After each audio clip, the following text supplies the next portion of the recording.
The Tradwives found their new recruits, teenagers. This is another Ashley Embers video. I promise I'm not trying to react to like all of her videos. My girlfriend sent me this video and said that I should react to it. So shout out my girlfriend. As always, guys, original video is going to be linked down below. Go support the original creator. Guys, what is this epidemic of 19-year-old tradwife content creators? My morning as a 19-year-old boy. Get ready with us to go to church with 4 kids as teen moms. I got married at 8. 4 kids as teen moms is insane. What? What? And this is the life everyone warned me about. I'm 19 years old, married, no degree, no 9 to 5, and I'm exactly where I want to be. Hi, I'm 19 and in a extremely vulnerable place that would be extremely hard for me to get out of because I have had ideas shoved down my throat that my only purpose in life is to listen to a man pump out his babies and clean up for him and be his mommy. Oh God, bro. Oh God. I don't think I'm ready for this, y'all. I really am not. 18 years old, married, no degree. Just holy, like if you have a daughter, this should be nightmare fuel for you. Like in no way, shape, or form would I ever want this for my daughter. Ugh.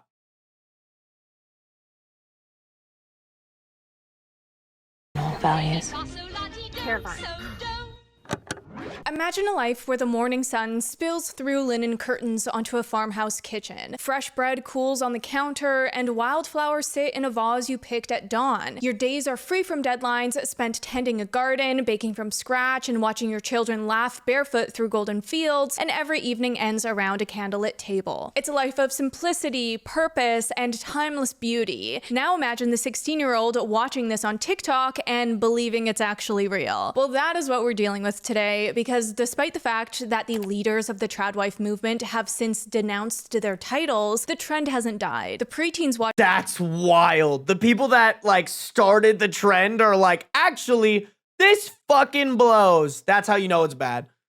The Tradwife movement have since denounced their titles, the trend hasn't died. The preteens watching during this era have been taking note, and as they've come of age, are taking action. That's right, these girls raised on the teat of millennial girl boss CEOs are doing a complete 180 from their mother's generation, turning up their noses at the rat race in exchange for a simple domestic life.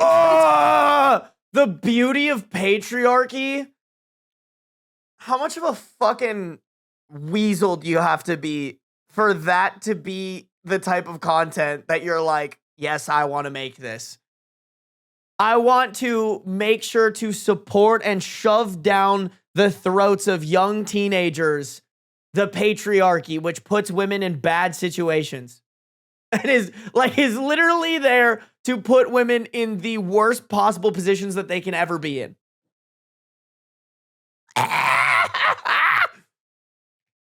Turning up their noses at the rat race in exchange for a simple domestic life. But it's one that comes with real consequences that they can't simply walk away from when they change their mind. So let's get into it, the deeper story of how teenage girls got here and why this seemingly idyllic lifestyle can be far more dangerous than they realize. Start 'em young. Ugh. Something I've never shared here before is that one of the main reasons why I switched my content over to video essays was because of the Tradwife trend, which I guess means I owe them a thanks, but either way, it was back in 2022 when I noticed the momfluencer space was beginning to shift. The influencers I watched were slowly changing their video style, creating more content around cooking from scratch, canning and preserving, sewing their own clothes, and ultimately moving to acreages. These were women whose content I'd watched for years, all migrating in the same direction of linen dresses and a sudden urge to own chickens. 235 acres. We farming our own chickens, homie. Thousands of chickens, thousands, running around everywhere, quack, quack, quack. It felt like— Okay, so this is really funny to me because that is legitimately the type of shit my girlfriend sends me. But she is like the last woman in the entire world who ever wants to be on that patriarchy shit. Like, she just loves animals and chickens and farmland. Of chickens, thousands, running around everywhere, quack, quack, quack. It felt like such an out of left field change that at the time I didn't expect and honestly couldn't wrap my head around. And I was like, why is no one talking about this? Well, of course, they eventually did, as the term tradwife became popularized as a way to categorize this phenomenon. But even though the Tradwife, a married woman who assumes or embraces traditional gender roles in a marriage, her job, keeping the home functioning, raising the kids, doing kid drop-offs and all the kid management, being the CEO of the household, and keeping the house clean. This is via Medium. As the term tradwife became popularized as a way to categorize this phenomenon. But even though the subject of tradwives wasn't my first video essay, as the concept was still brewing, it did launch me into exploring other cultural topics, all the while keeping my eye on these little house on the prairie-esque women. But since then, I figured the discussion of tradwives was over and done with. Like, we covered it and we understand why some women are turning to this lifestyle. As said here, it's about a return to traditional femininity and an idealized version of womanhood that looks straight out of the 1950s. Soft pastel. I've never understood that. I've never understood why women or anybody in general are like, oh, I want to go back to this time in life when racism was rampant, women were treated as objects to be traded. Like, it began the absolute shitstorm that we are dealing with today. Like, why is that idealized? Or I understand that the aesthetics are cool and shit, but like, if you look back in a history book, living in those eras fucking sucked for a lot of people, unless you're a man, a white man. Idealized version of womanhood that looks straight out of the 1950s. Soft pastels, vintage dresses, homemade bread, babies carried all day, herb gardens and laundry hanging in the sun, women tidying spotless homes while their husbands work outside. The music is soft, the light is golden, and the message is clear. Happiness lives in domestic perfection. Cool, except that wasn't the end of it. In fact, as we now know, the movement is growing with a new generation leading the charge. I'm 19 years old, married, no degree, no 9 to 5, and I'm exactly where I want to be. I hate how she speaks. I'm sorry. Like, bro is low-key probably a victim in her own way of this tradwife movement, but holy fuck did her cadence and tone of voice make me want to put my head through a wall. Let me answer all your questions. Yes, I got engaged. How about fuck no? How about open a book and educate yourself? Ava? At 8 where I want to be. Let me answer all your questions. Yes, I got engaged at 18, married at 19. I didn't go to college. I don't plan to. I don't have a degree. I don't have a job, and I'm not getting one. I love to cook for my husband. I love to host. I love to run our home. These are things I'm very passionate about.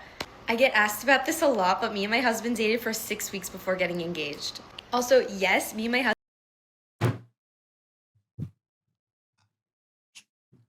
Like, fuck that! What? Oh, her husband has to be like old, right? Please enlighten us. And how old was this man that's taking advantage of you at the age of 18? About this a lot, but me and my husband dated for 6 weeks before getting engaged. Also, yes, me and my husband do have an age gap. He is 10 years older than me. Something that I really should have seen coming.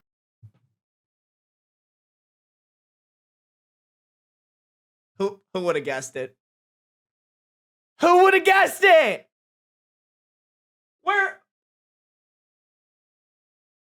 Oh, this guy. This guy would have guessed it. Oh, got it. Oh my God, bro. She's a victim. Oh, Jesus. And she's teaching other people to be, Me and my husband do have an age gap. He is 10 years older than me. Something that I really should have seen coming is that this wouldn't stop with millennials, and the teens would be next in line to embrace their traditional roles as women. Because for the past 5 years, all this messaging about giving up your independence and dreams to serve your husband hasn't just been served to new moms, it's also reaching the kids on these apps, taking in their algorithms as gospel. Meaning that also reaching When you find the right man, serving him feels fulfilling rather than draining, and submission feels like safety, not slavery. Bro, the fact that you have to argue that your relationship feels like safety, not slavery, probably means you're in a fucking weird relationship. No, I swear, you guys, it's not slavery. It's safety. No, girl, you're the victim. Like, what are we talking about? reaching the kids on these apps, taking in their algorithms as gospel. Meaning that by the time they turn 18, they already know exactly what they want to do with their lives, devoting themselves to a man and having as many babies as they can. This is the life they warned me about. A small, steady, faithful life that I wouldn't trade for anything. Somehow, it's the most radical choice I've ever made. Do what you want, but don't That person is literally speaking like a child. They're talking about being a tradwife. They sound like they haven't even finished puberty yet. Somehow, it's the most radical choice I've ever made. do what you want, but don't pretend it's radical. There's this pattern in right-wing messaging where they try to describe the most traditional, historically dominant, regressive ideas as if they're counterculture, as if they're boundary pushing. But you can't be both radical and traditional. And it's wild to watch dominant ideologies try to rebrand themselves as rebellious. It really is. They want to be oppressed so bad. No, exactly. Like, that's the entire Republican Party. They just want to be the victim so bad. Oh my God, Hassan Piker is ruining my life. I know there are these billionaires that aren't paying for shit, and we have this overlord in office right now that I voted for that's making gas more expensive so he can do a war that's completely stroking his ego. But like, Hassan Piker, and they're attacking our way of life. How dare they say that me dating a 19-year-old at 29 years old is bad? Like, oh my God. Holy fucking victim complex. What about, like, it's just such a loser mentality, bro. Brand themselves as rebellious. It really is. They want to be oppressed so bad. It's weird, but it's an intentional rebrand. It's a strategy to try to make these regressive politics feel fresh, appealing to younger audiences. Say whatever talking points you want, but at least be honest about what they are. You're not forging some new radical path. You're participating in one of the most familiar, basic ideologies in America. Now, I do need to clarify that I also do think, like, lazy always wins, no matter in what. And it kind of is, like, this, like, lazy idea. Because I genuinely, and, like, I'm not trying to diminish, like, pregnancy. Like, I know that's hard. And, like, taking care of kids is hard. But that avenue is a lot a lot easier for you to go down than, like, having to think of, like, okay, what do I want to do with my life? Like, what do I actually want out of life? It's easier just to be like, brain off, I'm a baby making machine. I'm a homeowner, I'm a homekeeper. All I do is take care of kids, cook, clean house, and that's it. Like, I think it's also just like a lazy ideology for, like, as similar to men falling down the manosphere pipeline. Like, it's easy to blame your issues on women and then turn to a I hate women mentality. I think it's equally as easy for somebody who's like, I don't want to have to think about my life to go, a woman who's like, I don't want to have to think about what I want to do with my life, to just be like, oh, well, this is a path that is, like, super pretty and idolized on TikTok, and TikTok will show me only this content until it gets nailed into my brain that this is the only thing for me. this video is In one of the most familiar, basic ideologies in America. Now, I do need to clarify that this video is not an attack against stay-at-home moms. After all, I was one, but it is important to say that staying home with your kids can be a beautiful thing and isn't inherently bad. Like, I myself put my ambitions on pause for 5 years during my childbearing years, and I'm incredibly grateful for that time. I also need to say that getting married young isn't necessarily bad, or even having kids young, though I definitely have more reservations when we're talking about 19-year-olds here. But the problem we are addressing today lies in subscribing to the tradwife ideology and lifestyle at an age where you're locking yourself in before you've even been an adult longer than you've been pregnant. And I think that's the important part and why I kind of disagree with what she had to say there. Like, I think having kids young and getting married young is one of the worst things that you can do, because there's just like not a reason to rush into that. With how expensive kids are, unless you're just like loaded and you have a good job, odds are before the age of like 24, 25, you are not going to have the money to handle having a kid. Like, to me, it makes more sense to wait to have kids till you're financially able to, rather than a lot of people who are having kids before the age of 24, 25, I would venture to guess are not financially fit to be having kids in a time like right now where everything is so expensive. I just think that puts you and your kid in a bad position. Like, that kid will have certain levels of neglect because they're not financially cared for correctly. And also, it locks you in those relationships. If you have kids young, if you get married young, that is a commitment that you're going to be more locked into than if you didn't have the kids, you didn't have that like connection with your partner. And on top of that, you didn't have like a thing that in order to break it off, you have to go through like legal proceedings to get rid of. If you're just in a relationship, you can just break up and go your separate ways. You get married, you locked in, baby. If you want a divorce, you got to pay for it. You got lawyers. That's a whole fucking thing.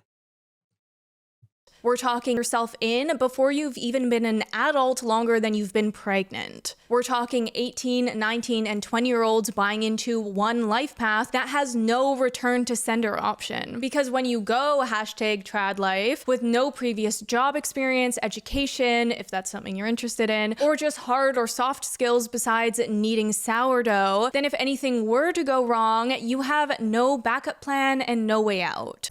By the way, I really quickly want to clarify in this as well. I think there's a difference between what we're talking about in this video and just like a regular stay-at-home mom that like went through kind of the steps of like figuring out their life and came to the conclusion that, hey, you know what? I would just love to be a stay-at-home mom. I'd love to be the homekeeper. I'd love to maybe take up a tradwife role. But they did different things to get to that position and also are putting things in place so that if they ever got in a sticky situation with their partner, they could get out of it. Like, if you went to college, got a job, met your partner, built up your savings, created a healthy relationship, got married, and then you're like, you know what? I'm gonna quit my job, have kids, and this is what I'm gonna do. I want to make it very clear, I'm not shitting on you. I'm not shitting on you. I'm shitting on people who don't go through that step, because I think that's really important. If you don't get a degree, you're putting yourself in a bad position to be taken advantage of if you do become a stay-at-home mom. Like, you just are.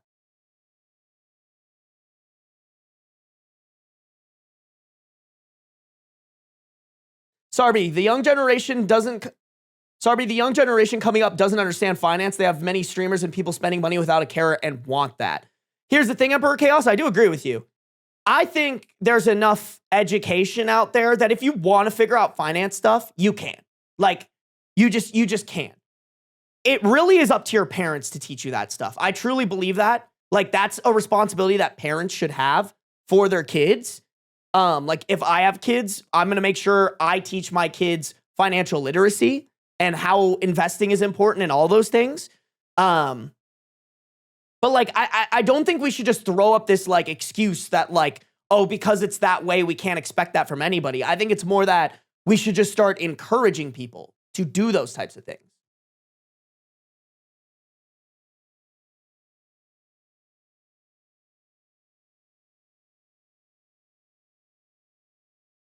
A stay-at-home parent is kid-centered. A tradwife is husband-centered. That's a great way to distinct it, Sunshine Lollipop. then if that's something you're interested in, or just hard or soft skills besides kneading sourdough, then if anything were to go wrong, you have no backup plan and no way out. So y'all want to know the scariest thing, and it's happening to me now, is being a female, married. I'm 37. I have 2 kids. They're 5 and 7. And I've been a stay-at-home mom for the past 10 plus years. I have no income. I have no money. I use my husband's credit card and I use my husband's money. And 2 weeks ago, he told me that he wants to move forward with divorce.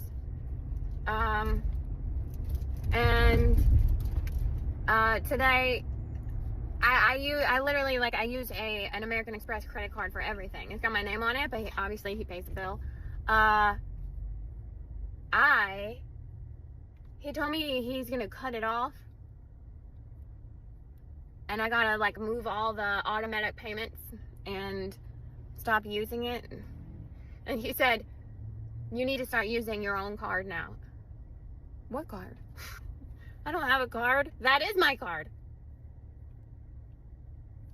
Terrifying. I mean, I feel like a little girl who needs their mommy because I don't know how to take care of myself.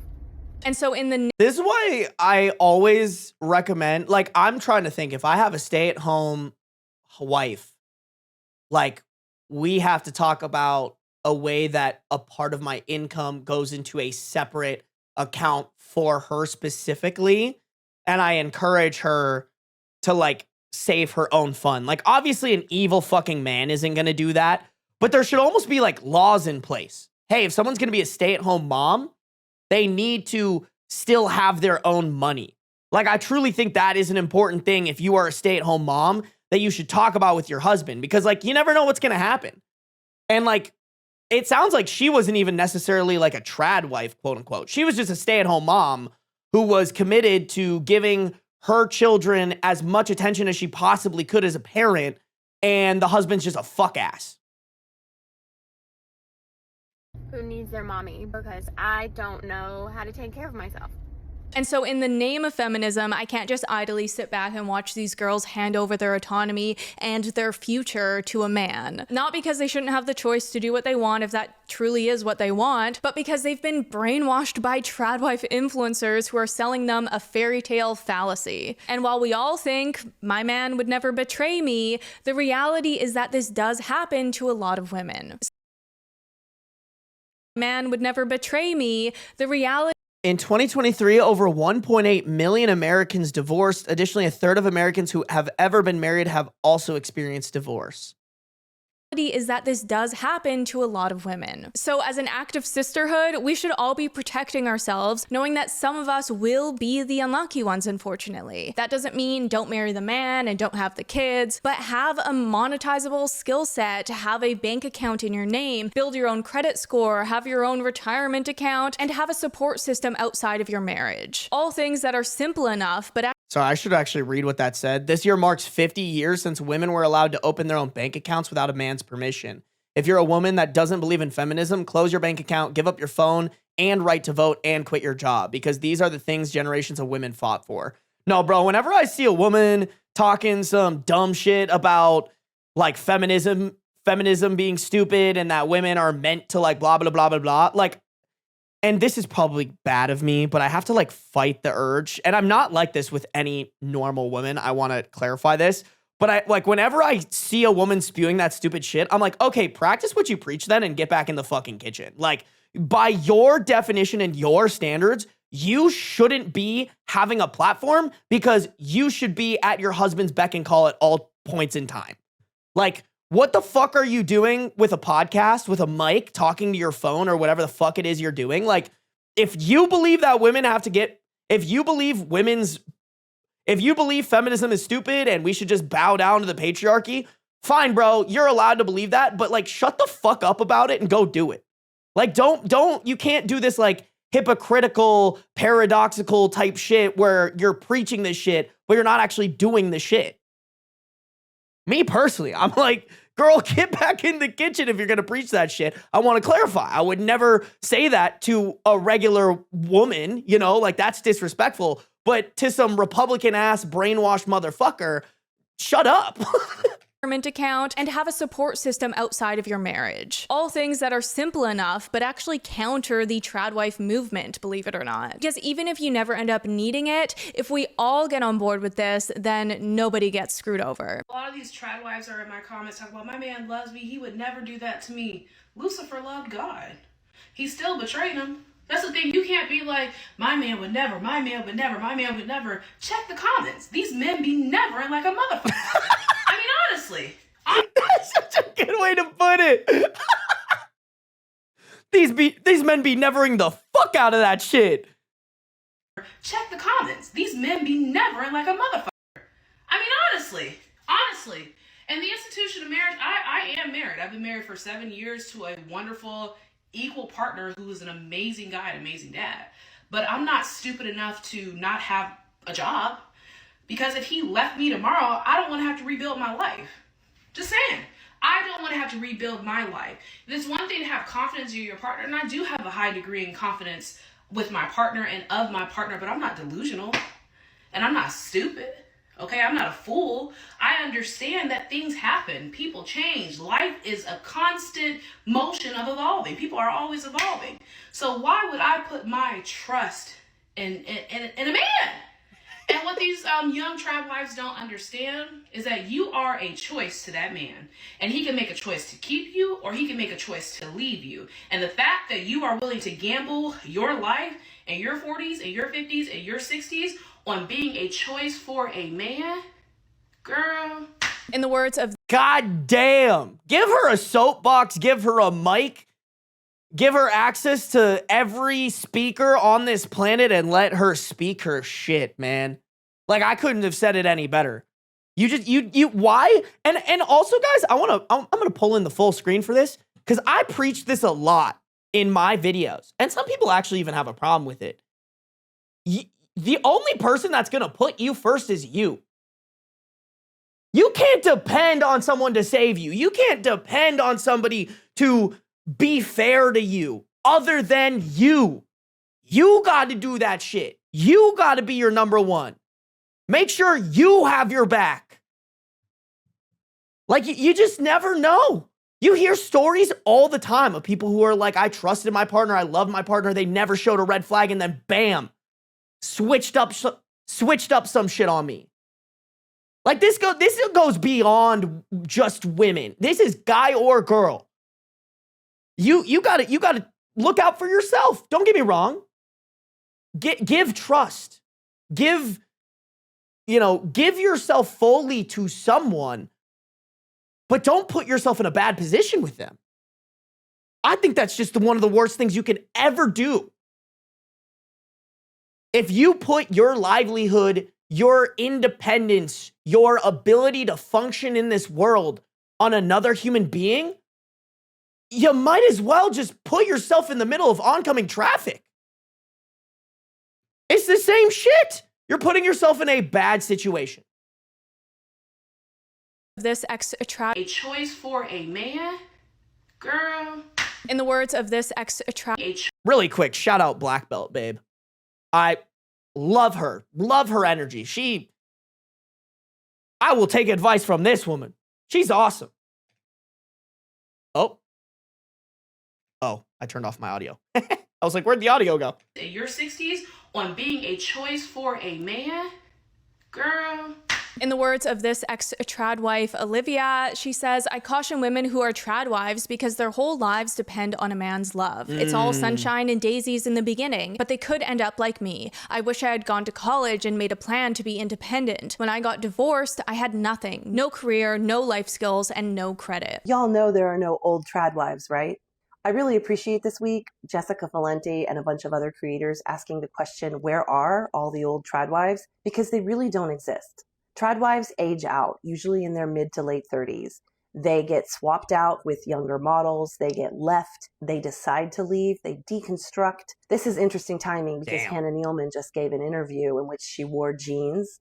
She talked about how she doesn't consider herself a tradwife influencer. She uses a staff and she's actually a CEO. This is an important career shift for her. It's very savvy.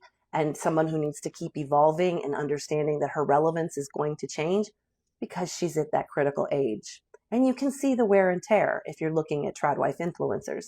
Someone who is the mother of 9 is not as fresh-faced and young and vital as what they really want to recruit, the 20-year-olds who are fertile and who can breed for the movement. But it is understandable why these teenagers would pursue the Tradwife dream, because it looks just so picture perfect, doesn't it? For teenage girls, Tradwife videos can feel calm, beautiful, and safe. These videos lap into a universal longing for belonging, simplicity, and connection, feelings that most of us crave. Some creators even frame feminine submission as empowering, suggesting that choosing to stay home, depend on a husband, or reject careers is an act of liberation. The message that is like straight from the devil's teat, most manipulative shit in the world.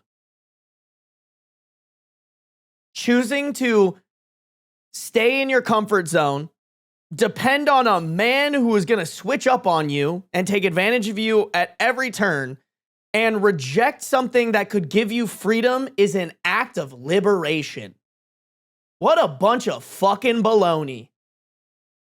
That shit was, that came straight shit from someone's ass, and they put a little bow on it and gave it to Tradwives. That's the dream that they're selling.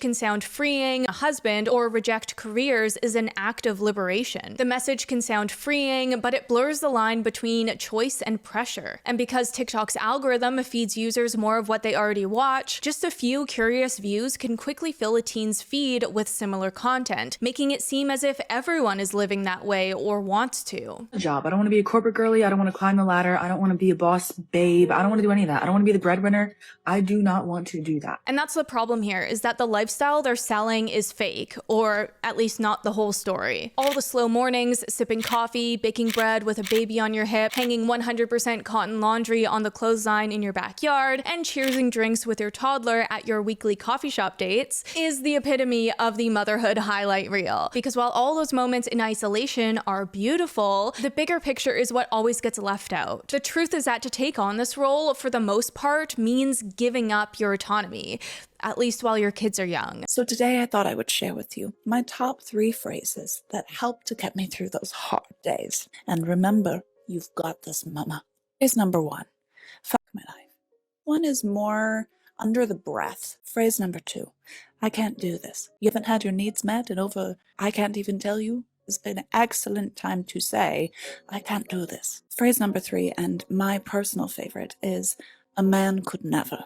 Be clear. Most men can, but there's a certain level of brokenness that only a woman can understand, and it's because of everything we're carrying. When everything is going on all at once, swirling like a cyclone, a man could never. Like, there's a reason the catchphrase for motherhood is the days are long but the years are short, because there's nothing more character building than becoming a mother. I couldn't tell if that was for or against Tradwife. Like, was she encouraging everybody? Like, you are a woman, you're the only one that can do this, and this is just what you have to do? Or was she trying to redirect people from becoming mothers because that's your reality? No, and this is the crazy part too, because like I'm sure these guys that go for like Tradwives are the same guys complaining like, why don't I come home to my stay-at-home wife who I forced to have 5 kids, who's exhausted from wrangling these motherfuckers in like cats, and she doesn't want to have sex with me and produce another one? What the fuck, bro? Like, guess I gotta change her out for the new model. Like, that is the type of men that they're also dealing with. Is like those idiots that don't understand, like, bro, what she's doing is fucking hard. Motherhood is evil. I agree with that, man. Like, and that's the crazy part, is like, they don't say fatherhood, you know? With fatherhood is usually stuff commenting on like fatherhood is stuff that's like man related. Fatherhood is providing and shit. But the motherhood is the hard shit of like actually having to take care of the damn kid. It's like, no, it should be parenthood. I just think it's just, ugh.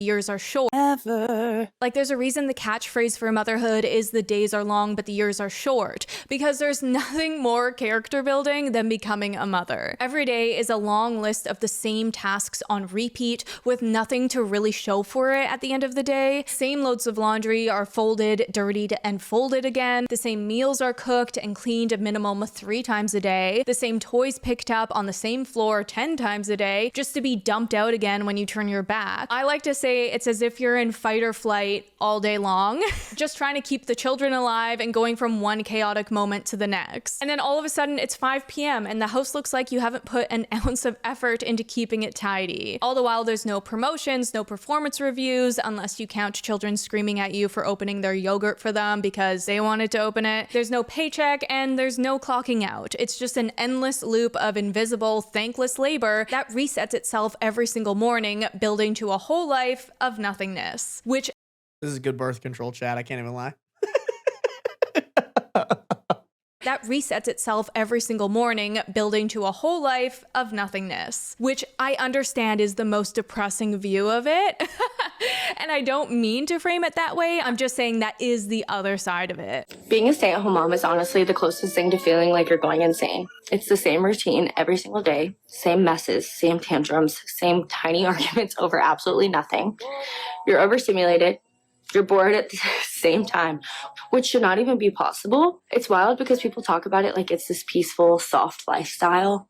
No, it's not. I assure you there are plenty of wonderful moments that make up for all this sacrifice, but I'm just trying to give a better picture that having a child isn't just going about your life as per usual with a sweet pea snuggled in your carrier. It's a never-ending Groundhog's Day where you have to fight for any spare moment for yourself. This is why this might be controversial. I think anybody who glamorizes like having children should immediately be shut down because we all know you're fucking lying. Like, at least the people with brain cells know that y'all are fucking lying, bro. There is no, every time I see somebody posting about it, you know what it is, chat? It feels like when a man is in the doghouse and he never posts his girlfriend. And then all of a sudden there's an appreciation post. Like, that's how it feels sometimes when people post about, I love being a mother out of nowhere. Being a mother is the best. I love my children so much. It's like, oh, you know that person is just trying to convince themselves. Like, they're just trying to convince, like, you know, they're trying to convince this, like, you know, but then what happens is people make videos glamorizing this shit and not talking about the real awful realities of having children. And then they suck the kids who are young and impressionable down that pipeline. And then the TikTok algorithm just grinds that shit in even more. Groundhog's Day where you have to fight for any spare moment for yourself. One of the funniest debates on here to me is what's a harder job, working blue collar or being a stay-at-home mom? Personally, I've done both. I work blue collar now, and I've been a stay-at-home mom when my son was really little. And men will go to war to be like, I work 96 hours. My job is harder. I don't know about you guys, but my job, we can work a 96 hour week. We ain't working 96 hours. We're getting paid for 96 hours. We ain't working 96 hours. Now, would I do it again? Absolutely. Those years are so special. But was it also the most mentally numbing, grueling thing I've ever done? Also, yes. Like when the extent of your mental activity is reading toddler board books, you go a little crazy. And of course, this doesn't go for all moms. While yes, the tasks are for the most part the same, some say that they genuinely love every aspect of it. Bro, you can't tell me this isn't a holy copium post.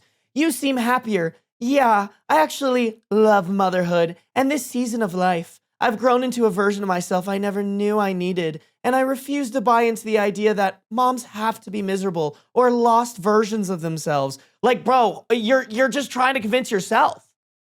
Like, like this is crazy to me, bro. Your kid, your kid is like screaming in a Walmart parking lot, and you're like overstimulated, losing your mind, and like, of course you're gonna not show us that. You're gonna show us this shit. Like, holy copium. Tasks are for the most part the same. Some say that they genuinely love every aspect of it. I don't know any of them personally, but I hear they exist. But this is my worry with these teenage tradwives, that they're going into it expecting rainbows and butterflies, and this is a natural woman's role, only to eventually realize that they don't actually feel fulfilled in it and cope by either saying that they just need to learn to love it or realize that they were fed a fantasy all along. When you tell little girls that the most important thing they can do is grow up and get married and have children, you're doing a disservice to them. You sit down and you have little girls write letters to their future husbands and you tell them this is the most important thing they'll ever do. It's going to make you the happiest. And then you do it and you're not happy. And so again, you think there's something wrong with me. It's a me problem. And how do we know this? Well, because the tradwives of years past are speaking out and sharing their stories as a warning to the up-and-coming generation. Thank God. Going back to that, genuinely what we need. Genuinely what we need. Please get this tradwife bullshit out of here. And sharing their stories as a warning to the up-and-coming generations. Going back to Olivia's experience referring to her trad husband, she says, he didn't use the term tradwife, but that's what he wanted. I felt like a slave. He expected me to keep the house clean while caring for our baby. He got mad if he came home and toys were around. If I didn't wear makeup and have my hair done, he would ask why. After he cheated multiple times, they got divorced and she got no alimony. Brad lives in a comfortable home thanks to his well-paying job. Olivia lives in a trailer. Terrifying. Terrifying situation, bro. Wow. Oh, that's so demoralizing. Comfortable home thanks to his well-paying job. Olivia lives in a trailer. To switch gears real quick, I can't move on without talking about the book Yesteryear. If you haven't heard of it, I would highly recommend checking it out if you're looking for a really good read. It's not very often that I get to read a fiction book in preparation for a video, and oh my god, did you know how fun it is to read fiction? It's so exciting. But if you don't know the premise of Yesteryear, it follows a hugely successful tradwife influencer with a perfect life, a cowboy husband, and smiling children. And then one day she wakes up in 1855 and has to face what a traditional life actually looks like. How riveting, am I right? So obviously I really enjoyed it, but I specifically found a lot of value in the insight of what it's actually like to live in the tradwife world. Because even though it is a work of fiction, the book still speaks to real influences behind this corner of the internet, like religious, familial, and social pressures. Like in the way that as much as the main character, Natalie, is a very unlikable, self-absorbed, hypocritical liar, it shows how many women may get to this point out of desperation, often acting on survival. Wait, I kind of want to read that. What does that say? Point of view, you just finished Yesteryear and you don't know whether to be mad or sad at Natalie. Like, what an absolute psycho, but also so tragedy and high-key Caleb is the real villain. Also, do we think Ballerina Farmina has read this and are the Mormon moms mad? Bro, I kind of want to read this book, chat. Has anybody read it? Should I read it, chat? My goal this year was to read 12 books, and I've read one. I need to lock the fuck in, y'all. I know, okay? Yell at me. Yell at me! Chat, do we do a book club? Yes, Sarby book review. I think that could be fun. I think my girlfriend would read it with me, too.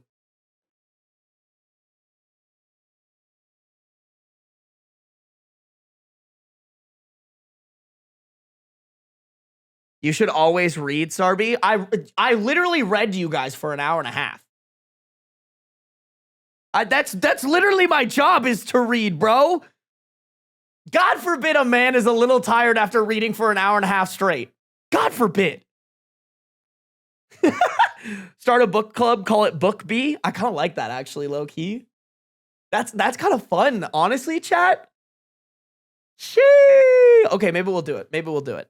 Natalie is a very unlikable self-obsession, often acting on survival. What made this book so interesting for me is that it wasn't just showing how dangerous those beliefs are. It shows how those beliefs are packaged into something that's emotionally appealing. Because the fantasy that Natalie is selling isn't, women should lose their autonomy. It's simplicity, certainty, purpose, family, devotion, order. It humanized her so much that by the end of it, I really just felt bad for Natalie for how her life unfolded, even though she really was a woman hating.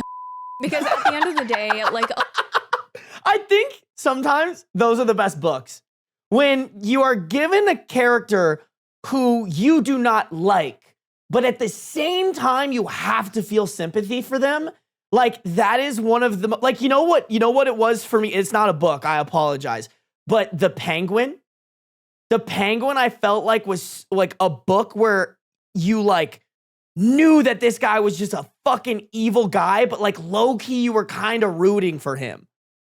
And like, you kind of forget that he's an evil motherfucker. And then at the end, he does that evil thing that I'm not going to spoil. But like, dude, those types of books and movies and I don't know, content can, I don't know, like whatever. Those are so good. They're actually making a yesteryear movie. I think I should read it before I even though I think I should read it before the movie comes out and then go watch the movie. she really was a woman hating. Because at the end of the day, like a lot of these real tradwives, she was just trying to keep her head above water in the trenches of motherhood and maintain at least the image of having a little bit of dignity along the way. So go check that book out if you haven't read it yet, but moving on. Growing Pains. Oh, I need to like a Okay, so let's video. go a bit further and dissect how we got here besides the irresistible aesthetic of it all. To do so, I want to bring up one TikTok in particular of a teenage tradwife, Lily, who shares her point of view on all of this. I am 19 years old. I got married a week after I turned Wait, hold on. What is that? What is the... Shares her point of view on all of this. Our generation is infantilizing adults, and it should stop. I am 19, married, have a daughter, and I'm a housewife plus stay-at-home mom. I am 19 years old. I got married a week after I turned 18. I had my baby on my 19th birthday. I've seen people around my age infantilizing themselves. Like, I'm 18 and I can't even cook for myself. And I'm just gonna say it, you should know how to do that. You should know how to cook. You should know how to clean. It has set lower expectations on young adults, and I think that's a problem. Now I want to hone in on...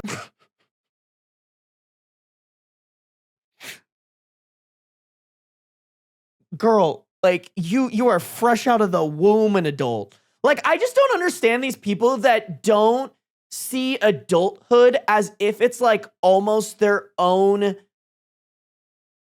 age that they start anew from, right? Like, I think when you turn 18, you have to consider that, like, this is the first year that I'm an adult. Like, there's almost this reset, right? Of like, okay, you don't turn 18 and automatically know everything that you should now that you're an adult. It's like, bro, this is your first day out here. This is your first day out here as an 18-year-old. I have a lot to learn now that I am an adult and there are adult expectations thrust upon me. Don't get me wrong, I do think there are people out there that infantilize themselves too much, but to me, that more applies to like 25-year-olds who don't know how to like cook, clean, do anything for themselves. Like, yeah, I think you're right. But when you're fucking 19 years old, you are fresh out the womb of this adulthood life that you're claiming you have so much experience in.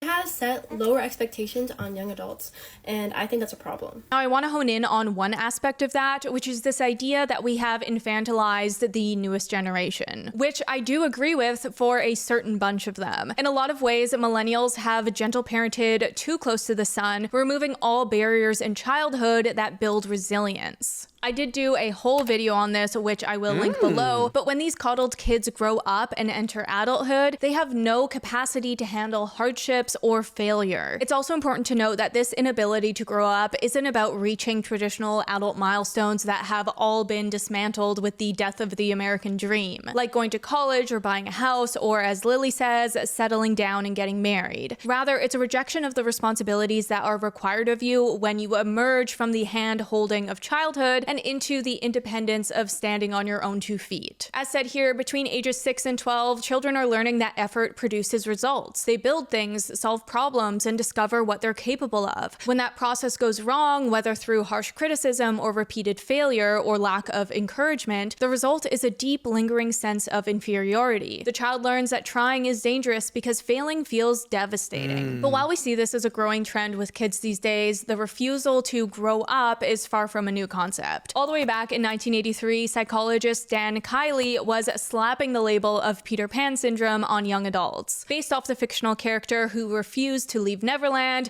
remaining in childhood forever. As the name suggests, this condition describes adults who resist growing up, chronically sidestepping the responsibilities, emotional demands, and accountability that are expected from this stage of life. But here's the thing, the argument Lily is making is not the one she thinks she's making. Because while she's right about kids not wanting to take on the responsibilities of adulthood, she fails to realize that the teenage tradwives as a whole are in the exact same camp. Instead of engaging in the real world, the tradwife relieves herself of the rat race, offloading those responsibilities to their husbands. Oh They yeah, love domestic- that's actually such a good point.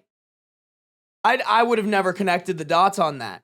Did you guys catch that? Basically saying like the argument she's making applies to them because they're not addressing the like rat race of life by taking the cop out of becoming a trad wife. Wow. Shout out Ashley. Like she's a great video commentator. Again, go watch her videos, guys. Like she's great. I'm not going to react to every single one of her videos. She deserves her own flowers. She's really smart when it comes to this stuff. Herself of the rat race, offloading those responsibilities to their husbands. They love domesticity, a simple life, you might say, where instead of engaging with an adult world perceived as hostile, unstable, or unrewarding, you outsource the risk of independent adulthood to someone else, i.e. your husband, who becomes both the provider and a buffer against the world. My husband plans and takes care of everything. I don't know a damn thing about car insurance, about health insurance, bills. I know nothing about it, nor do I want to know anything about it. He takes care of everything, absolutely everything. And there's also yeah, that's more infantilized than anything that any other adult. Like, I'm sorry, that right there is worse than not knowing how to cook. Sue me. At least nowadays, you could just get a frozen meal if you don't know how to cook, bro. It's a little bit more expensive, but hey, pop that sucker in the microwave. If you don't know how any of this shit works that she just explained, you are putting yourself in a bad position. Hey, Boba Peach Tea, thank you for rating me with a party of 27. What up, Raiders?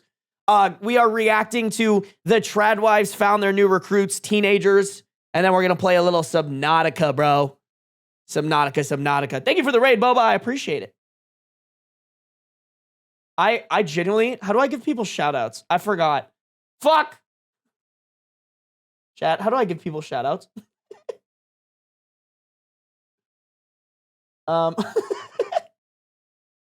Can you, Boba Peach Tea, can you pretend I gave you a shout out, please? I don't know what I'm doing. Wait, maybe I have to click on your name in chat. Hold on. Nope. Okay. I have no idea how to do this. Sorry. No shout out for you. I'm a bad streamer. My bad. Want to know anything about it? He takes care of everything, absolutely everything. And there's also a name for the trad husband's role in it all, which is just as fitting, called Wendy syndrome. The person in this role compensates for the Peter Pan adult's avoidance by overfunctioning, managing finances, making decisions, absorbing emotional labor that should be shared. It looks like love, it functions like a ceiling. Oh. The Peter Pan teenage girls gravitate towards these partners who take on the caretaker role, managing logistics and problem solving of the adult world on their behalf. Masked as an attempt to retreat to the Little House on the Prairie of it all, they are fulfilling an alternative version of a Peter Pan syndrome. Hold on, guys. I'm going to pause it because there are ads in progress right now. So we're going to wait for the ads to be finished and then we'll continue with the video. Sarby is a bad streamer. No, for real, bro. I really am a bad streamer. What up? What up, guys? Sorry, I'm sure a bunch of people from the raid just got ads put on them. But I will pause it.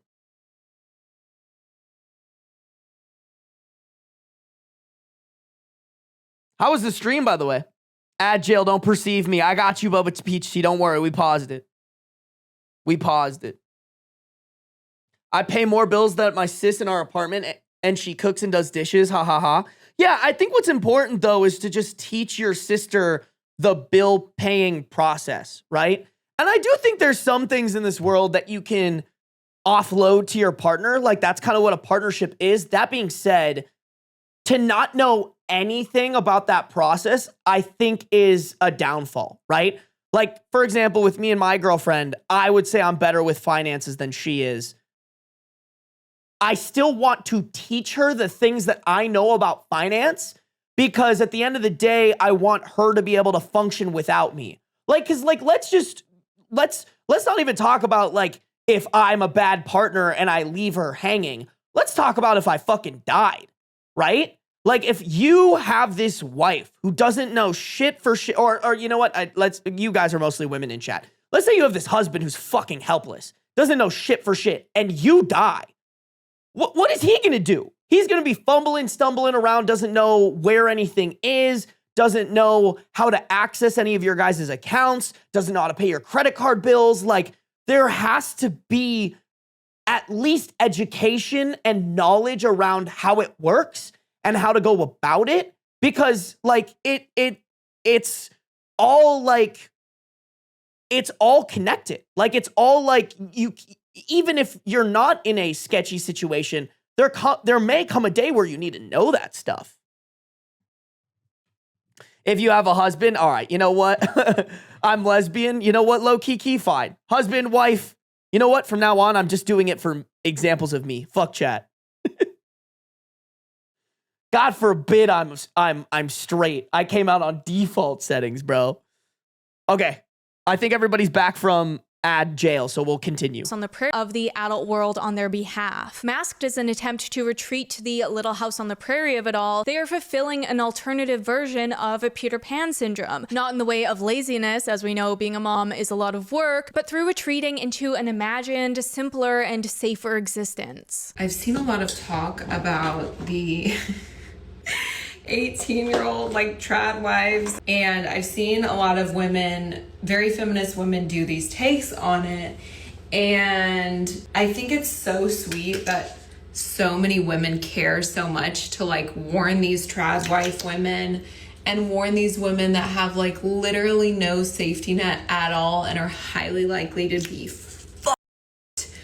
over so hard, but y'all, they don't want to be saved. And so the dependency that they that's want... probably so true. You can't save someone who doesn't want to be saved.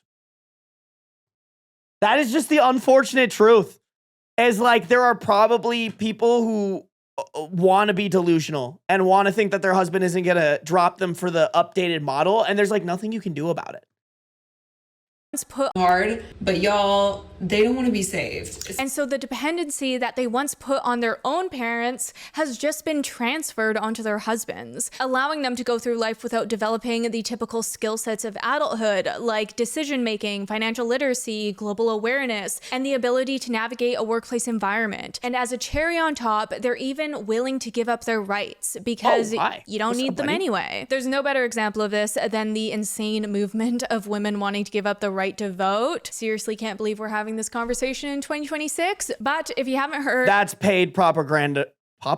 That's paid. Hey, Beans. That's paid oh my, fuck me. Beans, you took away my ability to talk.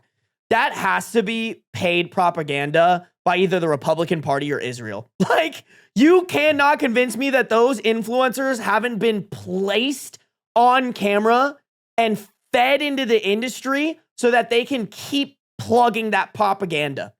Like, it's just so bad. It's just so bad. Whenever I see those videos, I'm like, oh my fucking bimbo. Oh my fucking shut the hell up and get back in the kitchen if that's what you believe, bitch. Right to vote. Seriously, can't believe we're having this conversation in 2026. But if you haven't heard, women don't want that stressful responsibility of voting anymore when they can just let their husbands take on the tricky decision. Savannah Stone, a relatable 21-year-old conservative trad wife, is the most recent advocate for this. One household, one vote. Even though she's only been old enough to participate in one presidential election so far, she's decided women don't need this. I don't know, I just don't think this is like right for me. I don't want to do it. Like, I can't take the pressure of it. But don't you think any job interview Which is obviously so unhinged, but That's so good, bro. That's a majority of them. It's like, okay, fine. If you want to believe that, do that, but at least follow in the footsteps and shut the fuck up and get off the internet. Like, you firmly believe that your husband speaks for you? Fine. Shut your bitch ass up. But don't you think any job interview... Which is obviously so unhinged, but I seriously don't know how they think this can be a good idea. Like, I understand where they're coming from in the sense that it's not damaging for women because both the husband and the wife are making the decision together. Like, that's their reasoning. And it's just that the man actually casts the vote. But this is assuming that all men keep their wives' best interest at heart. Like, it's just so unrealistic and just blatantly wrong to think that there won't be a group of men who abuse this power, ignoring their wives' opinions and just vote however they want. Like, you have to. Tradwives know they're in the cage. They love the cage. Freedom is too scary. Exactly. Like, it's that stupid Republican brain cell of like, well, if I'm good, then why not everybody good? Surely nuance doesn't exist and people can't have a reality completely different than my own. No. Because this works for me and I don't want to have to think about my best interests and outsource that to my fuck ass husband who's going to replace me in 10 years. Why not everybody? Why can't we just make that for everyone? Surely I am right and I should go on a podcast and talk some stupid shit. Abuse this power, ignoring their wives' opinions and just vote however they want. Like, you have to know that there's still bad people in the world, right? Hello, this is my formal petition to deport all the useless tradwives of America to Afghanistan. And then in exchange, we allow Afghan women into this country so they can live freely, since the tradwives don't actually freely from their husbands. Let's go give them husbands that will really want them to serve them. I'm fucking here for it. Honestly, this is the most base take I've heard in a while. Yes, get me on board. Fuck it, bro. You get out of here. You live in oppression because that makes you happy. Let's get some people who actually want the opportunity to not be oppressed in this country. I'm down for it. I'm all here for it, bro. You want that life? Fine. Go live that life. You know, and let's go give them husbands that will really want them to serve them, you know? Anyway, I had to rant about that a little bit, but the point of all this is that the ultimate infantilization of young adult women would be to give them the same rights as children as to not worry their pretty little heads with silly things like voting. And you know what? I don't blame these girls for wanting to choose live, laugh, lobotomize over taking the responsibilities of the real world because, same girl. Like, I can also get so overwhelmed trying to balance motherhood and life, as it takes a lot to care for an entire household, let alone yourself. And so I've recently chosen to outsource some of that. We're gonna skip that. Bake the bread. Okay, to peel back another layer of this feminist hating onion, the other reason why so many teenagers are subscribing to the tradwife life is because they look to their future and all the options available to them, and a lot of these options just don't look very good. Like, they see millennial women who are essentially working 2 full-time jobs between office life and motherhood, and it doesn't look appealing. As much as we want to empower women, saying that they can have it all, the career and the children, it's just not realistic most of the time because there's always a compromise. The common dilemma every working mom knows is that you're either killing it at motherhood, killing it in your career, or taking care of yourself, but never all three at once. The reason why the tradwife became appealing was because a lot of the bill of goods that a lot of modern women were sold didn't feel to be working out. You know, it's really hard to have it all. It's really hard to afford childcare in America, let alone to work and be with your kids in any meaningful way. And so I think realizing this pain point that women are so up against it right now, and that the 2 options we've been given are not acceptable. And I think that there's a lot to find in common with those 2 options, and a lot of common ground for women to find, as opposed to those women being pitted against one another. I think that those women really are in a shared and mutual struggle. And while we're all trying to improve this impossible conundrum, we're just not there yet. Like recently, the Swedish environmental and climate minister Romina, I won't try and pronounce her last name, but she brought her baby to an EU environmental meeting as an act of breaking barriers for mothers, showing it's possible to be a present minister and a present mother. And I thought it was really inspiring, but also not yet the reality for most moms. I think a lot of people don't want to admit that the cure for these 19-year-old tradwives is to actually let women do meaningful work with their children on their backs. And I keep seeing responses like, you don't have to do this, girls. You could be like me. I'm a 25-year-old lawyer, doctor. If that's what you want to do, then great. These other tradwives, and to me, when I see that stuff, I'm thinking, okay, how am I going to fit my children into that lifestyle? These hyper girl boss lifestyles, they don't make any room for children. One of the problems. Yeah, I'm trying to think because I've always said this. If I have kids, I would love to give my wife the opportunity to still pursue her career. And I would take a brunt of the like stay-at-home dad responsibilities because I do this. I sit here and I stream. And like that wouldn't be something that I would ever do with a child on my chest. Not only because I think it would be very inconvenient, but on top of that, I don't want my kid on camera. So there are just certain case scenarios where that doesn't, and obviously mine is a little bit special, but like there are certain case scenarios where that doesn't make sense, right? Like you can't take your baby into like a blue collar job if you work construction, right? Like I've thought about this. I think there would just be a world where I take care of the kid while my wife's at work. And then when she comes home, she would take the kid off my hands and I'd get a couple hours of streaming in, you know? And the entire time that like maybe I'm carrying around the kid, I would have to just like take meetings or like work with my team or something like that. But there would be absolutely 0% chance that I would be able to balance both. I would literally have to dial it back. I would love to be domesticated, not even gonna lie. I would love to be a stay-at-home dad, man. I think I'd have too much fun with that.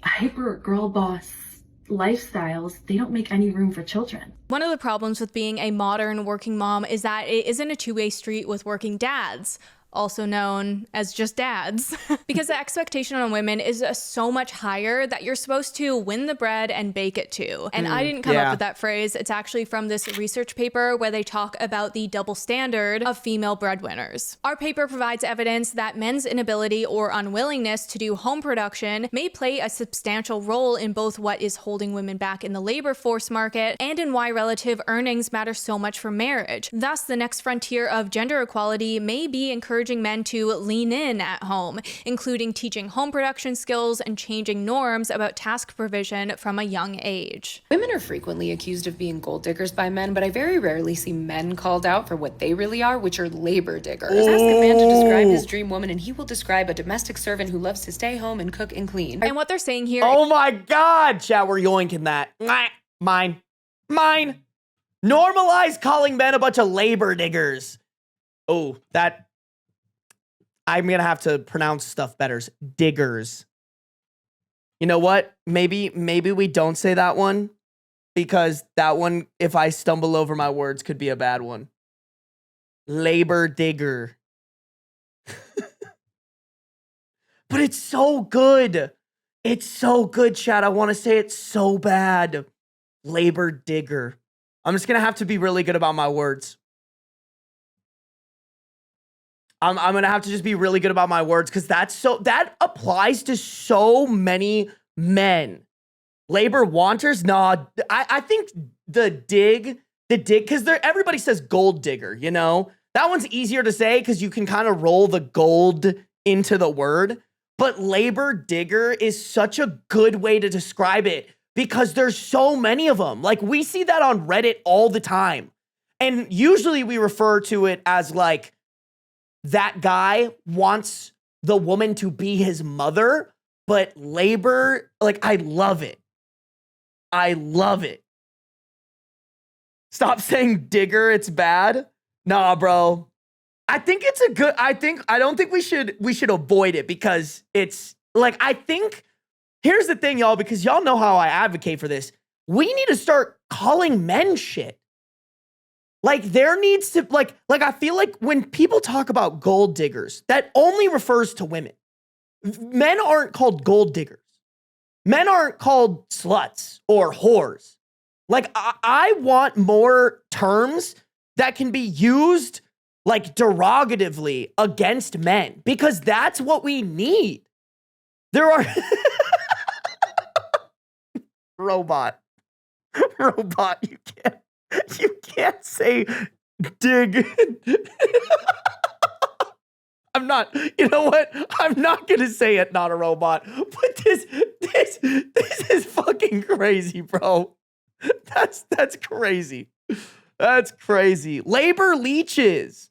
I guess that works too. I think it's more just like guys will get offended by labor digger, I think, you know, because it derives from an insult that they have for women, which is gold digger, right? Like that is something that men use to talk shit about women. And we need to start coming up with phrases that have the same oomph against men. Because like, I do agree with that. I think there are men out there that are labor diggers. That's all they care about. All they care about is finding a woman who does their labor for them because they're too fucking lazy. And in a lot of ways, that is the male version of infantilizing themselves. And I think we should be doing more to telling them to go fuck themselves. Me personally. Describe his dream woman, and he will describe a domestic servant who loves to stay home and cook and clean. And what they're saying here isn't just that men aren't doing enough chores because they're so busy at work, but that they aren't even playing by their own set of rules as to why women take on so much domestic labor in the first place. Traditionally, the justification for women handling the household was that men worked all day, right? So the domestic labor became her responsibility by default. But now that women are also working all day and sometimes even making more money than their male partners, the women are still expected to carry the majority of the household responsibilities. Men today will be like, just a reminder that he's not supporting you while you take, just a reminder that he's not supporting you while you take on all household and childcare duties for free. He would have to work anyway. You're supporting him to build his career. I think that's important to point out. You know? Like, in that situation, the wife is making more of a sacrifice than the husband is. Still expected to carry the majority of the household responsibilities. men today will be like, I will die for you. I will go to war for you. Like, okay, love that.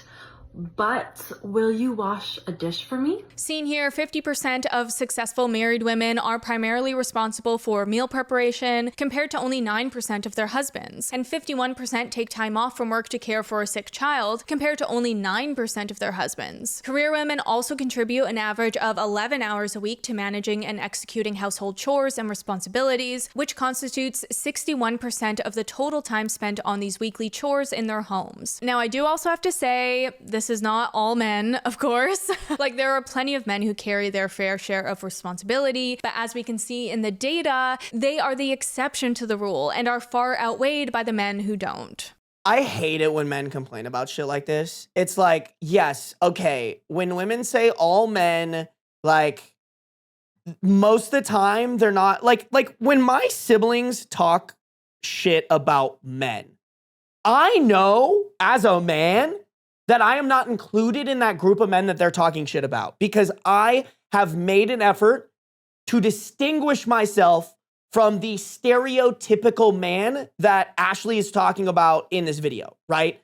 Like the 91% of men that aren't taking their time out from their career to like support their wife and their child. I am away from that. And I do not tie my ego to the man part and go, well, not all men, why are you talking shit about me? Because I know they're not talking shit about me. Because I make a constant effort to not be grouped in with those shitty men. And like, that's what annoys me, is like a lot of the times when men are complaining about like not all men, you're kind of a little bit in that bucket. Like, if you can't distinguish that, like, yes, bro, they're saying all men, but that's just a way to like blanket statement it, because what they mean is a majority of men, but like, You know, like, do you want nuance in everything? Like,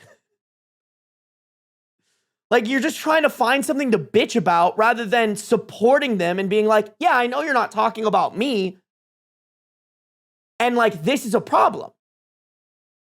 So with all that, they are the exception to the rule and are far outweighed by the men who don't. So with all that in mind, how I see it is that these teenagers are confronted with two paths ahead of them: one sun-kissed, storybook-inspired, Sound of Music tradwife life, or the drudgeries of girl boss life, filled with missed recitals, forgotten appointments, and a house that is never actually clean, and the constant feeling that you're failing at everything at once. In this light, it's obvious which path they would choose, which brings me to the recent season of The Secret Lives of Mormon Wives. Oh my While God, I I haven't have to watch watched the series because I don't have Disney Plus, I do keep up with the drama because the premise of the show is so interesting. But last year specifically, a new conflict came to light for these women, as the success of the show has given rise to real careers that don't fit neatly into the Mormon mom box that they're supposed to be confined to. And how the husbands in the show responded to this was really telling. In one scene, Whitney Levitt expressed to her husband that she's feeling like a bad mom for pursuing her dreams and not spending enough time with her kids. And this is how her husband responded. I'm feeling like the worst mom. I'm trying to do it all right now, and I feel defeated. I just don't feel like I've been as present and have been showing up for my kids like how I would like to.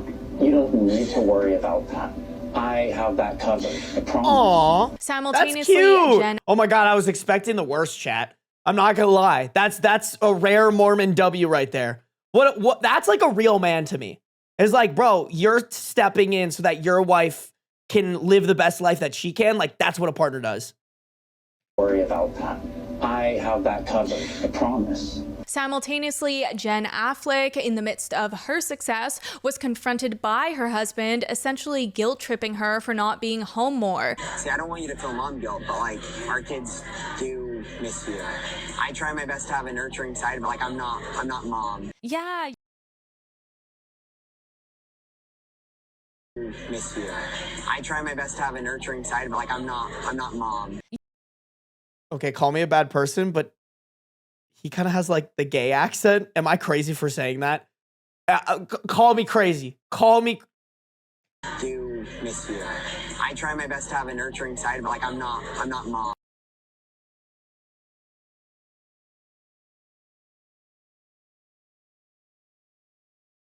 Have y'all seen those videos of like the Mormon wives or like the Mormon relationships where everyone's like, girl, your husband's gay?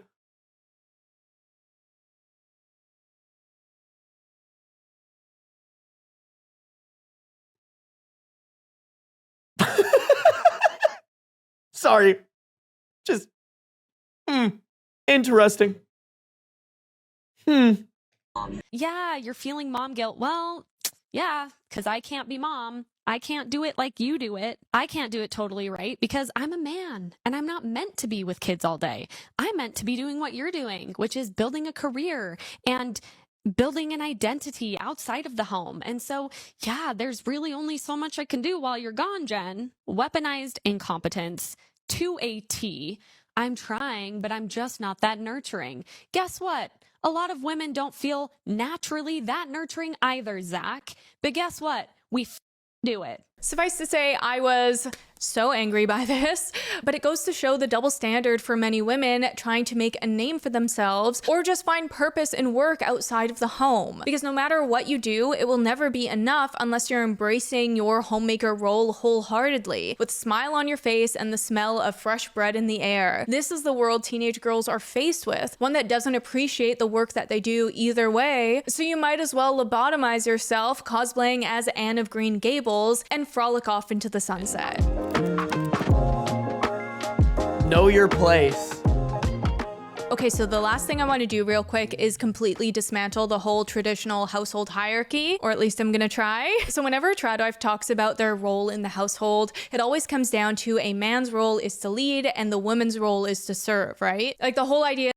A man's role in a relationship is to lead, provide, and protect. That requires a woman to submit, obey, and understand he has absolute authority. No man can lead an unruly woman who wants to compete for power. That's so insane. So you're implying that by using unruly that like you're trying to rule your wife. That just sounds like such an evil, manipulative, awful relationship.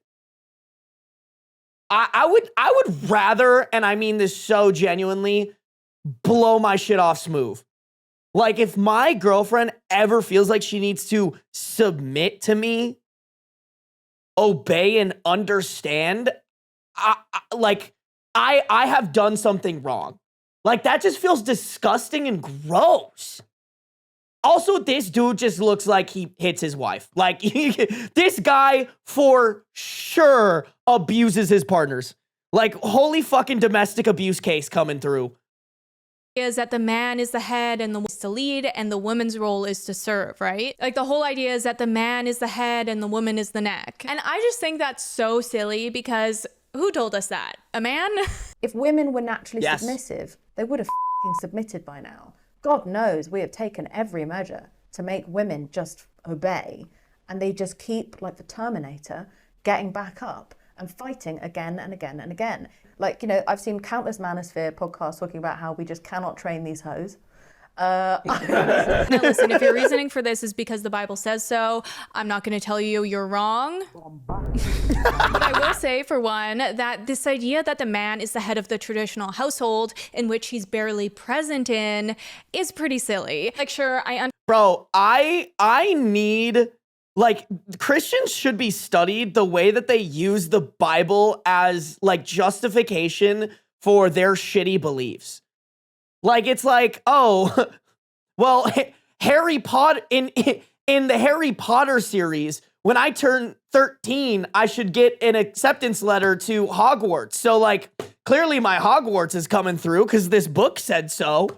Like, bro, like, to me, believing that is no more delusional than believing your fucking book of fairy tales. Like...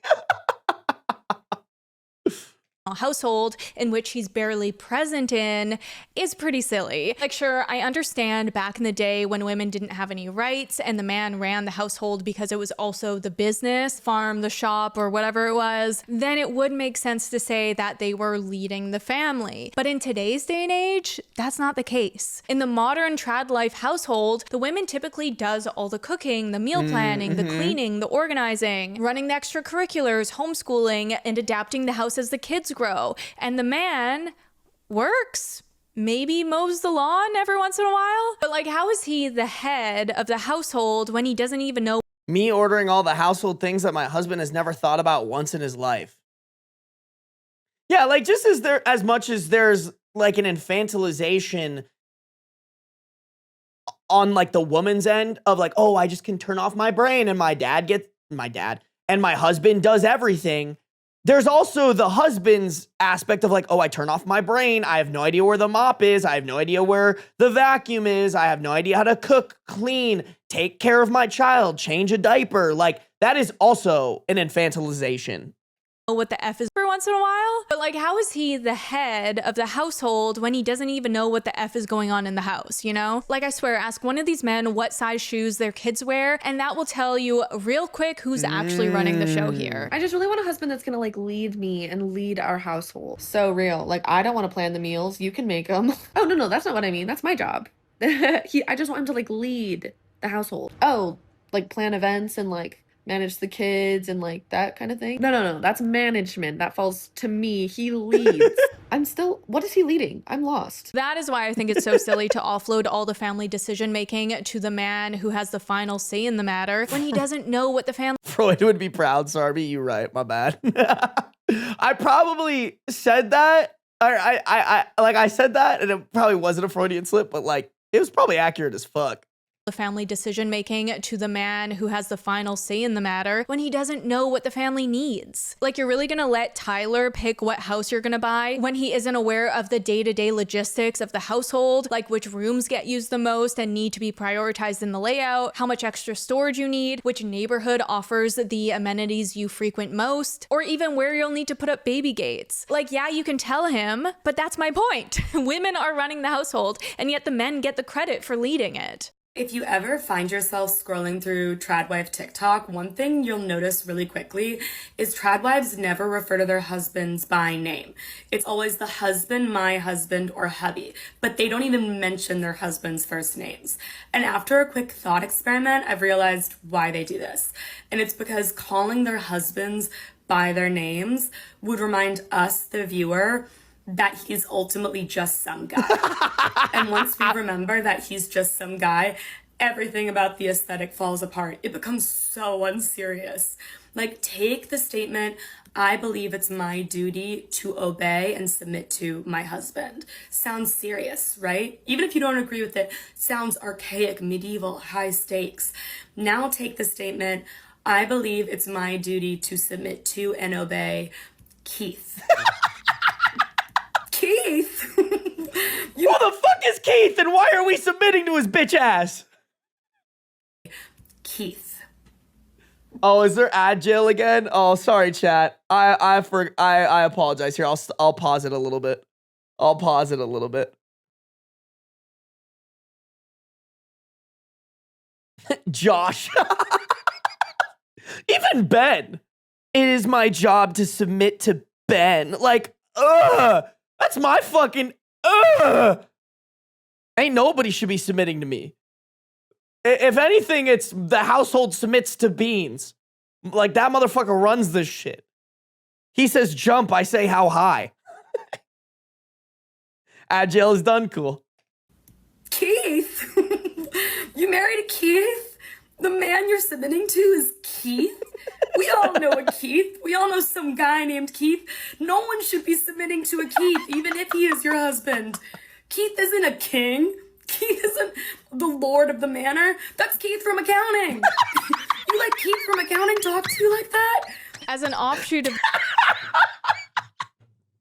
Not Keith from accounting.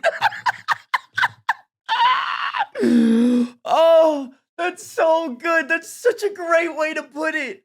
That's such a great way to put it. Why the fuck should Keith from accounting be given the keys to the castle? I love that, bro. That should have been earlier in the video. This is such a good argument. From accounting. You let Keith from accounting talk to you like that?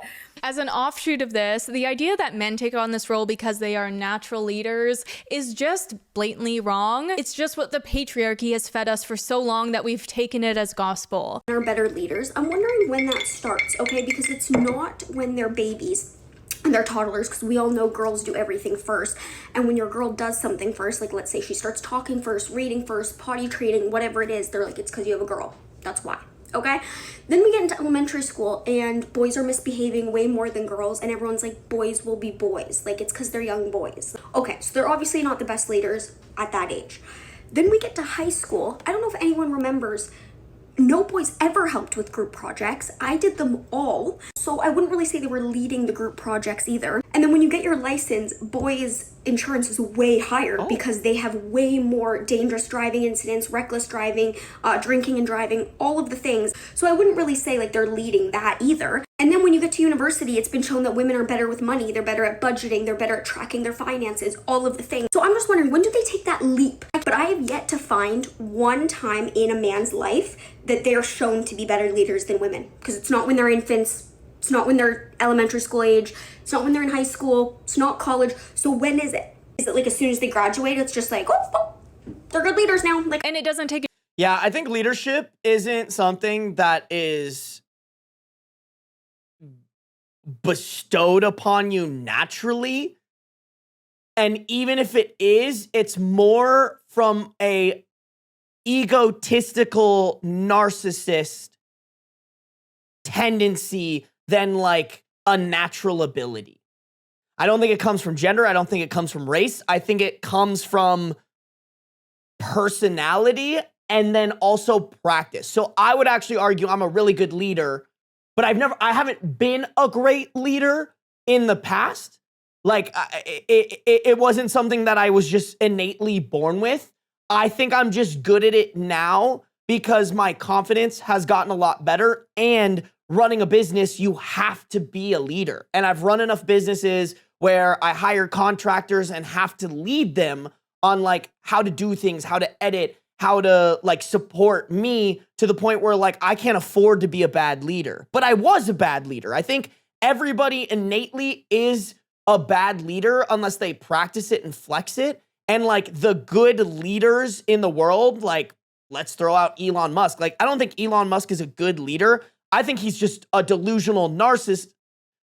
I just think he's a delusional narcissist with ego, and he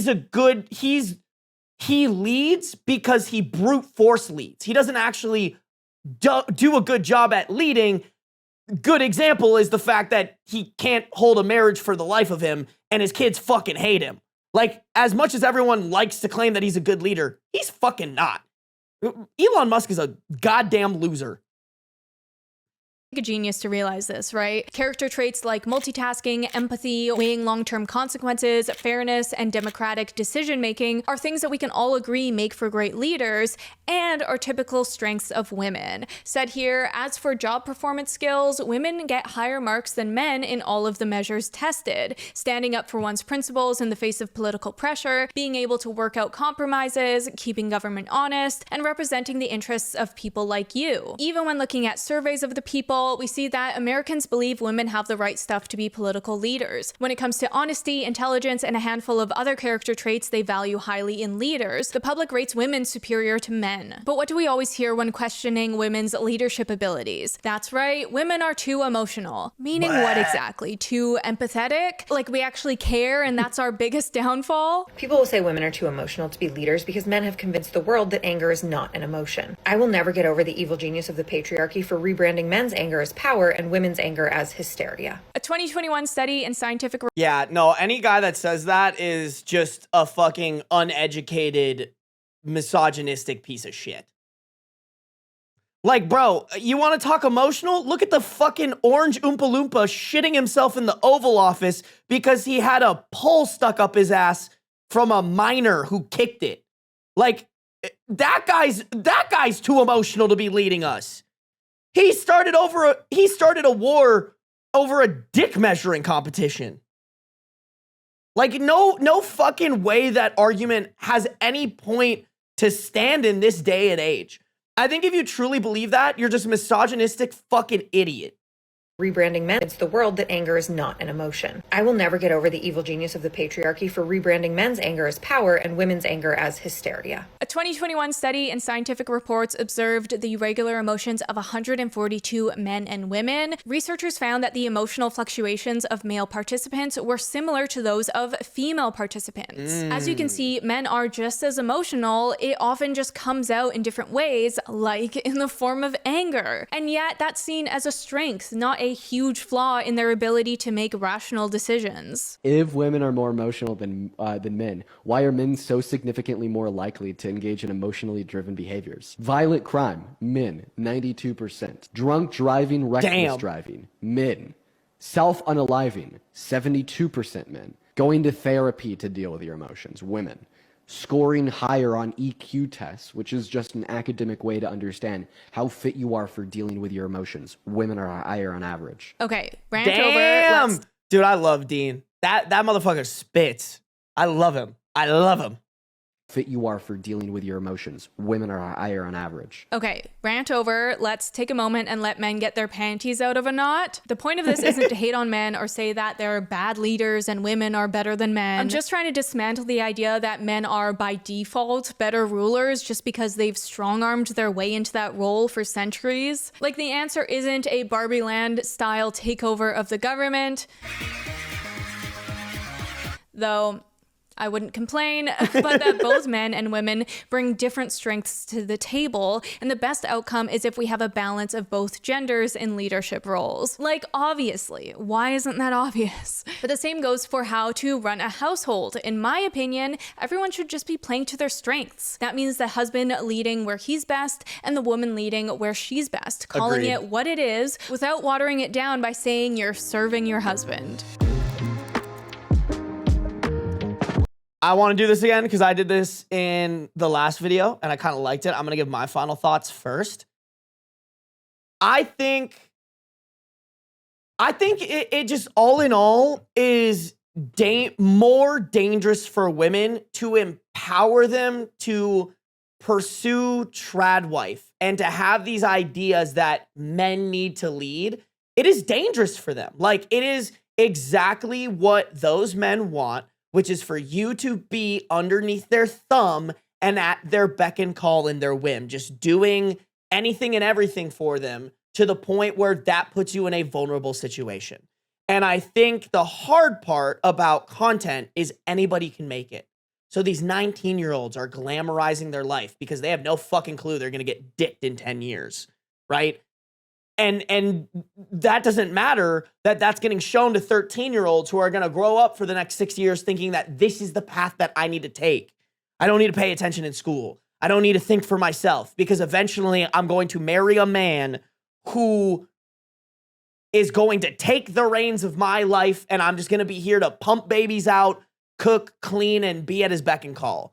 And I just like, that's why I try to make my content. And sometimes I get a little frustrated because I feel like sometimes my content isn't breaking out of that bubble.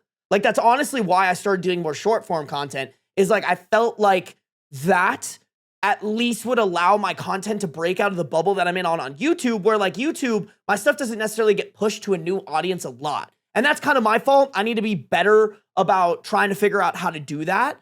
But like, you know, there needs to be overall more education, and these algorithms need to do a better job at not just like shoving something down someone's throat because they watch it all the time. Like, there needs to be a diversity of topics there so that people don't just go down this hellhole of idolizing this lifestyle.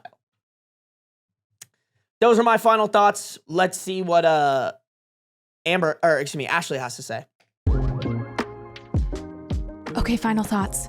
So I do get pretty riled up about topics like this. I'll have you know that I do love men. I just hate bad men. They grind my gears. I saw a TikTok recently. It was saying that women who hate men the most have the best husbands. And I feel like I fall in that camp. I don't hate men the most, but I do have the best husband. So what does that say about me? But anyway, back on. I mean, I think it's safe to hate men right now. Like, it just is. I think if you're a woman, your default has to be, this man does not have my best interest in mind, and he has to prove that he has my best interest in mind. And there just needs to be a lot more encouragement of men, first and foremost, to be better men by further separating themselves from the bad men that women talk about whenever they talk about hating men. That being said, I do think we also need to do more education with younger women to be not so trusting of men. Because at the end of the day, like, there is still this underlying boys will be boys way of like treating men that I think will keep being perpetuated in the future. And like, women always are the ones suffering from it. So like, honestly, women who are taught the all men are bad, they find the best men because they don't actually mean all men are bad. It's a majority of men are bad, and men have to prove to, individual men have to prove to me that they're not bad. And that's why they end up with the best husbands. Topic. These girls have the best husband. So what does that say about me? But anyway, back on topic. These girls, these teenage tradwives, are just doing their best with the information given to them. So we can't blame them for anything. Like, there's so much tradwife propaganda in their feeds. If you look for it, you will find it real quick. My feed is now all tradwife propaganda because I've been researching for this. And it honestly would be so beautiful if that was really what a traditional life looked like. Like, I would also love to frolic in the fields, but that's just not the reality. So the most important thing we can do is try and warn them and hope for the best. That is all I have for you today. Make sure you subscribe. Yeah, that is unfortunately sometimes the answer of like, I think someone in this video said it, like, you can't save people who don't want to be saved. You can't magically install in these women's hardware in their brain of like, this is bad for you. It's going to end poorly.